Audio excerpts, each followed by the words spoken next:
Hello everyone. Today I am preparing thin cut pork chops. I'm going to season them, wash them, season them, and marinate them in Italian dressing. And then I'm going to bake them. And I'll show you what I do to prepare my meat to clean it. Okay, I'm just going to put some water in the bowl with the meat. You see all this stuff on here? This white thick stuff. I don't like all of that, and I don't like to just wash my meat with water. I feel like it's not pour vinegar. That's the tip right there. Just go ahead and just kind of rub it, and all that stuff just comes off real well with the vinegar. I wash every piece of meat that I have in vinegar before I cook it and prepare it. So I'm just going to wash the meat.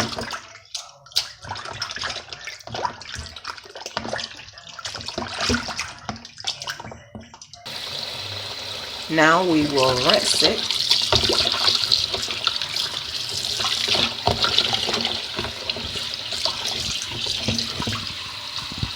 Look how much cleaner it looks already. Once you get your meat all washed and rinsed with the vinegar, and then you just go ahead and season it with whatever seasonings that you like.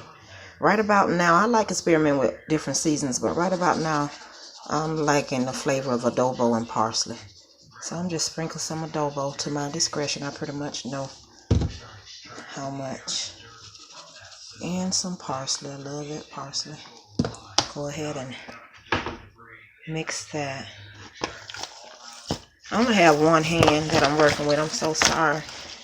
I'm doing this on my own, so I'm going to pause real quick and go ahead and get my seasonings marinated or rubbed in, massaged into my meat with two hands, and I'll be right back. Okay, I got my meat all seasoned and massaged evenly on all sides at all angles. And now the last thing that I have to do is just pour my Italian dressing marinade and just let it soak for a few hours, and then I'll bake it. Last time someone asked me if I can actually show the baking process and asking about the oven temperature and all of that, but it takes too long to show the baking process. Now, if you are a cooker, and even if you're not, you have to use your discretion.